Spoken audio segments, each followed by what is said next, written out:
Ever wonder what secrets only insiders know? Someone on Reddit asked, "What's a little known secret from your industry?" And the answers will blow your mind. From shocking truths to behind the scenes confessions, you're about to see the world in a whole new way. From user Agree92. Carpenter here. After 8 years of framing houses, 3 as a foreman, and now 3 years of trim carpentry, I realized that the vast majority of houses aren't built to code, or are just slapped together with the cheapest products. Most inspectors aren't willing to crawl around in the roofs and won't look in the subfloor, and plenty of contractors know this. They will take shortcuts, splice things together, or will block off and hide shitty work. If you have an island in your kitchen that has been framed, there is a phenomenal chance that you have some pizza crusts, Modelo bottles, or a piss bottle hidden inside. Drywallers seem to hate walking their trash to the dumpster. 100-year-old houses are a thing of the past. Another one from user Tancamio. A lot of the TV news you watch isn't really news, just a press release from a business, an organization, or a government turned into a news story. Used to work for a news clipping transcription agency. We'd have organizations or companies or governments calling us say they sent some press release to the newspapers, radio, and TV and wanted every news item that mentioned it. One local tech college changed its name after they repeatedly sent out press releases and had press scrums, and nothing they announced ever made it on the news because no one cared. Used to get angry phone calls from them saying we weren't doing our jobs, and we would check again and tell them no one talked about them. A common secret that is shared by user Infinite Pizzazz was confirmed by another user. Infinite Pizzazz said, Maybe an open secret by now, but all those real estate reality shows where couples are looking for houses, they're already in contract with the one they want before they start filming. The production crew works with a local realtor to find 2 jabroni houses to take the fall. That realtor will be in the show credits. and it was confirmed by user Silicious that said, Our house was in one of those shows. We knew from the get-go that our place would not be chosen. Everything was scripted. We did chuckle at the couple's reasoning for picking the home they chose. They said it was closer to the beach. It was not. We were. The crew was really nice, though. User Pause Key spilled how the lumber industry could create inflation. The lumber industry is actually pretty crazy. The federal government will raise tariffs on Canadian lumber if the price starts to beat American lumber. If this happens, lumber mills will sometimes shut down for extended periods of time, essentially causing a lumber shortage. Because of supply and demand, this artificially inflates the price of U.S. lumber. This is a never-ending cycle. All of this causes incremental increases in the price of goods. Any goods that arrive on whitewood pallets, as well as building materials, start to increase in price because companies pass along this higher cost to the consumer. As with everything else that impacts goods, everything that is transported or built with lumber, you pay for the inflated costs on a daily basis. But it's probably the last thing you think about when going to the store. The banks are actually scared by your threat. As spilled by user the Dunadan29. I used to work for Bank of America doing credit cards. They had a whole process for reporting social media influencers. Basically, if they said, "Your card sucks, and I'm going to tell everyone I know and my church that you're crooks," we just say, "Sure thing, sir," and go about the day. But if they said things like, "I'm going to post this on Facebook," we had a form to fill out for some internal team to track. Anything that could potentially go viral had to be reported. Doesn't necessarily mean you'd get what you wanted, but they took influencers pretty seriously when I was there. It's all about how many people you could reach and influence. One person, telling all my friends and family, doesn't mean much, but a person on Instagram with 500,000 followers needed to be reported. Also, their customer service line is really a sales gig. They are all about selling you stuff, and we got bonuses and promotions based on how well our sales were. So because the incentive was keep call handle time low and sell, I had people see an account without a sale, and they'd just transfer them someplace else. Eventually, I'd get the ones that had been transferred a dozen times, and I'd resolve their issue. But I watched people sitting next to me just transfer people with no sales pop-up, and that way they kept their handle time low. And they were also top sales. Guess who got praised and promoted and paid bonuses? Not the people actually doing the customer service, I'll tell you that much. You might want to rethink the way you consume supplements after reading the comment from user Tiki Taki TomTom. My old professor teaches exercise science, once taught the military, did international research on muscles, and was an ex-bodybuilding champ, worked at GNC. His spiel on the entire vitamin industry, and more specifically the workout supplements, is a whole sham. Why do you think these supplements aren't meeting FDA requirements? Over-the-counter testosterone boosters? Doesn't work. A majority of the supplements don't work. Physicians can support this. Unless you are deficient, your body won't be absorbing and storing extra vitamins and nutrients in your body. Excess gets excreted. Two things he does vouch for are protein use and creatine use. Think you are saving the planet by purchasing eco-friendly products? User GMS Aaron said otherwise. Things that you buy that come in eco-friendly packaging are first removed from their regular plastic packaging and then put back into the new packaging.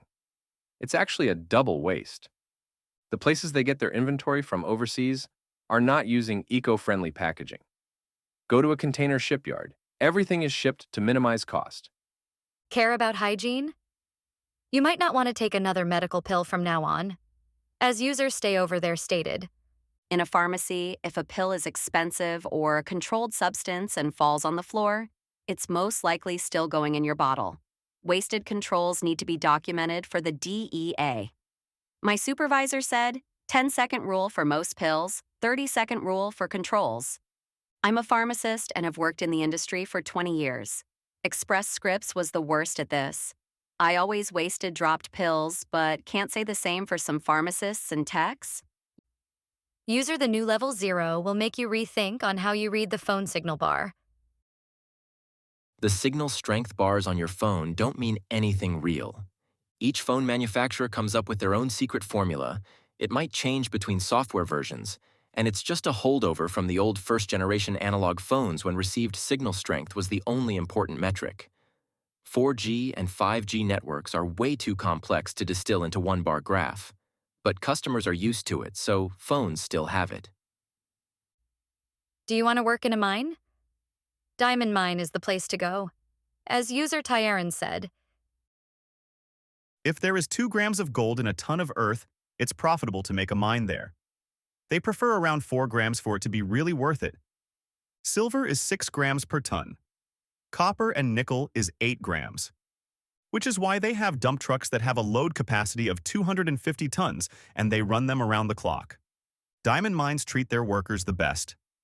Stunning accommodation, Wi-Fi and TV, free food, free drinks and cigarettes, easy shifts, lots of time off, and huge wages because you can't detect diamonds leaving the mine, and on planes very well, so it pays to keep their staff so happy that they don't want to risk losing their job.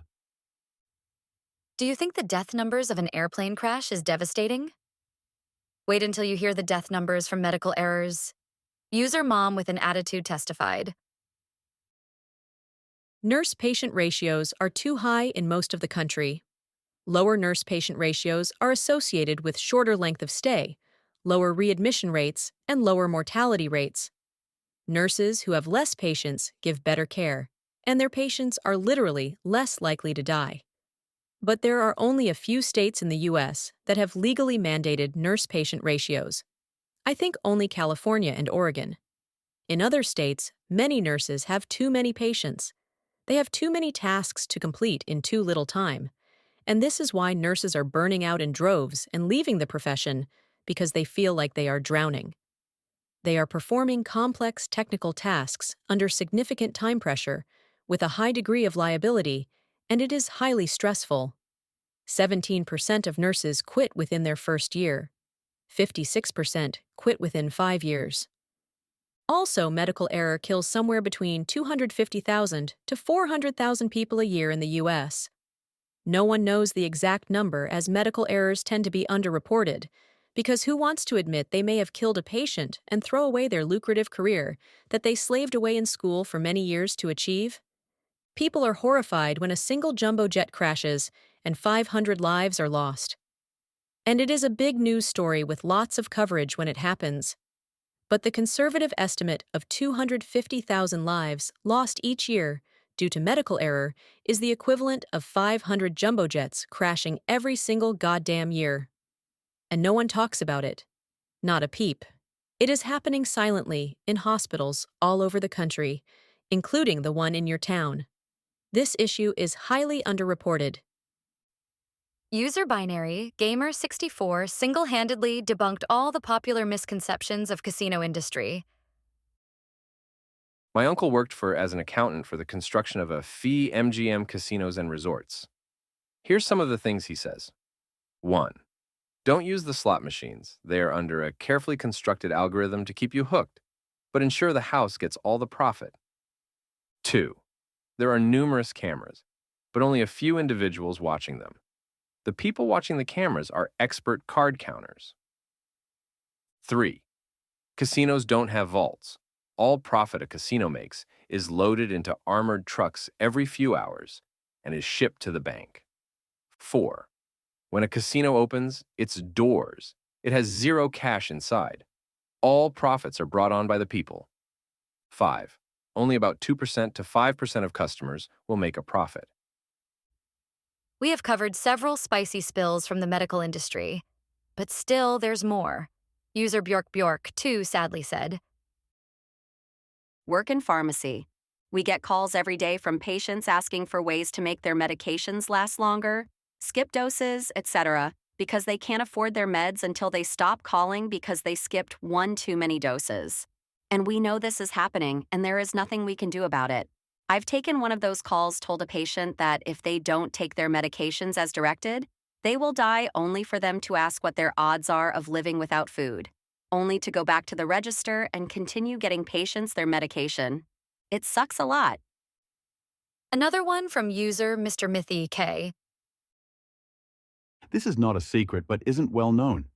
Getting an ambulance ride doesn't get you seen at the hospital faster. They just triage you, sort you by severity, like everyone else. You can get an ambulance ride for a broken finger, and then sit in the waiting room for 6 hours, having just wasted the money on an ambulance. Call an Uber or get driven, drive yourself. Edit. Yes, people, if you're having an emergency, definitely do call an ambulance, and you probably will get seen right away. However, you're not being seen right away. Because you took the ambulance, you're being seen right away because you're critically ill, injured. If someone were to drive you while you're having a heart attack, which I do not recommend, then you would be seen right away as well. It's an injury severity thing, not an ambulance versus taxi thing. Ever think of working in the TV industry? User Tennis. Appropriate 747 thinks that you should be a gaffer or sound. Worked in the TV film production industry as a first AC or assistant camera. People never buy in the industry. They rent their equipment, usually because the equipment is usually so expensive. Very few people in reality can afford it. The average shoot day is anywhere from 10 to 12 hours a day. This is not including the possibility or the director wanting a reshoot of something they want. The most underestimated job in the film industry, TV industry, is sound and gaffer. Gaffer works with all the electric work, basically a film electrician. Sound is self-explanatory. Usually, no matter what shoot you're on, the sound engineer and gaffer get paid no matter what, because it's such a necessary position. If you want a good chance to get into the industry for a job that's always needed, be a gaffer or sound, they get paid very well too. Do you like chocolate? You might want to listen to user Belligerent Wyvern. I work at the Hershey factory.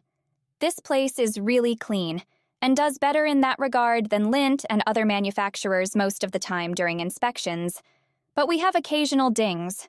Some of those dings can be pretty bad, like standing water in a wash pit, which is a big no-no, so it makes me wonder how much worse those others are sometimes. But really, if you ate chocolate lately that wasn't homemade, we probably have the most sterile and clean candy, even if the ingredient quality isn't the highest.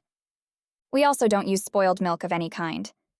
We take raw milk and turn it into sweet condensed milk, and the process of cooking it scalds the milk for a very slight sour taste that some claim to taste.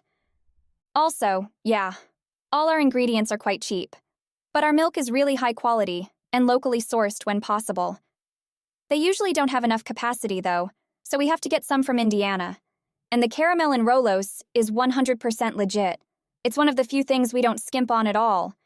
Also, that little number on the wrapper of each bar you can call to complain or praise is real. And management and factory workers see everything that's posted and what we need to work on to be better. So if you have any complaints or well wishes, we actually see those even down to the rank and file. All right, Snoo listeners, it's time to wrap things up. But we want to hear from you. Which industry are you in, and what secrets do only insiders know? Drop your stories in the comments, and who knows, we might feature them next time. See you in the next one.